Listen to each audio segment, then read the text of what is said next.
The Fiend Bray Wyatt is rumored to be coming back to WWE with Triple H being head of creative, and that is a good sign because it was reported that McMahon never really understood or liked Bray Wyatt and his characters. In fact, he believed that he was too much to deal with because Wyatt cared so much about his character and he didn't like how he lost so many matches. The man was just frustrated whenever he would suffer major losses that made no sense to the story because, let's be real, Bray Wyatt should have never lost to Randy Orton at WrestleMania 37.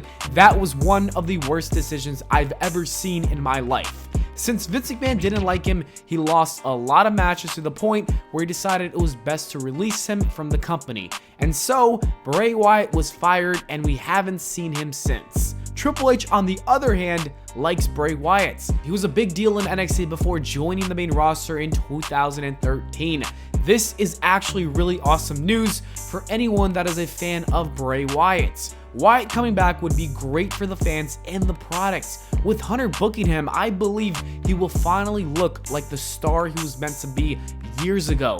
Let's talk about how WWE should book his return, and first things first, I think Bray Wyatt needs to come back as The Fiend. There is no question about it. That character still has so much potential, not to mention it's also a great way to make money. The Fiend is a cash cow. It made money and it will continue to do so through all the merchandise sales. Because of that, it needs to come back. Additionally, I think it's still a super cool gimmick and I love the look, the name, and everything about it, the background story and the origin story and all that nonsense. And that's why Bray Wyatt needs to return as The Fiend.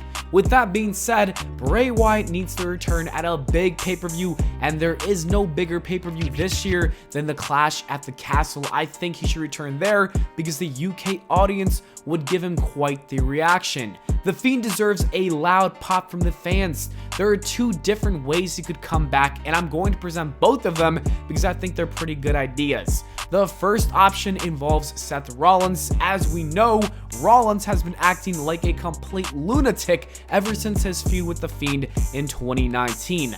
Bray Wyatt legitimately broke Seth Rollins' mind and he hasn't been the same since. I think pairing these two together could be a really great idea.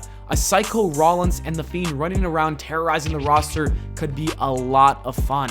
Matt Riddle would be the first target. I think Seth Rollins should win the match at the Clash at the Castle pay-per-view with some cheating tactic. It makes Riddle angry so much so that he attacks Rollins after the match, and that is when The Fiend out of nowhere comes back and surprisingly helps Seth Rollins. The two completely destroy Riddle, much worse than the way he was attacked before SummerSlam, and this time it keeps him out of action for some time.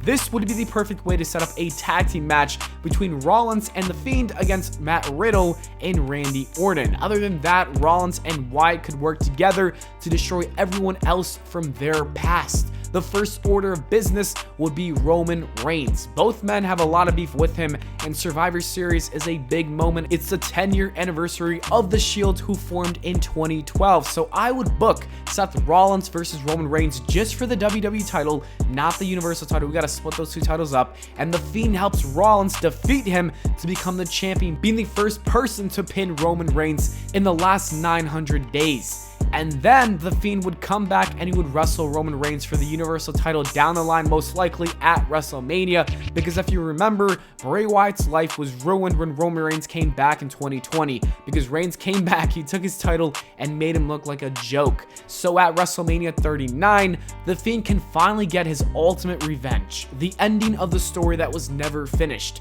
This way, WrestleMania can have Cody Rhodes versus Seth Rollins for the WWE title, and then Roman Reigns versus The Fiend for the Universal title. It works, it makes sense. You got two top title matches, and the story is there. The Fiend and Rollins versus the Bloodline sounds pretty interesting to me. So that is the first idea. It is a faction around The Fiend and Seth Rollins, and who knows, you could add maybe more people to it, like Finn Balor if the Judgment Day doesn't work out, or Liv Morgan, I don't know, but that is just the gist of the idea. And I think it would be a great idea because Rollins has been a blast to watch recently, and I think The Fiend would enhance his character. The other idea isn't so long. It's basically Bray Wyatt coming back as The Fiend to simply destroy everyone that did him wrong in his first run as The Fiend. This includes returning to Clash to take out Roman Reigns, Rollins. He doesn't even care about the titles. The man just wants revenge, so he destroys him. Then he wants revenge with Seth Rollins. They have a rematch in a Hell in a Cell match, and that's where he actually defeats him this time around, completely obliterating him. Then you got a Firefly Funhouse match with Randy Orton where he wins, and then he could even go on to challenge new people like Austin Theory and Cody Rhodes, which I specifically picked those two people because I feel like both Austin Theory and Cody Rhodes, you know, have some link to Vince McMahon, and also The Fiend is not a fan of Vince McMahon because the two clashed heads a lot of times. So that's why he would go after some of Vince McMahon's personal projects. Anyways, let me know your ideas in the comments below. Thank you so much for watching, and I'll see you all in the next video.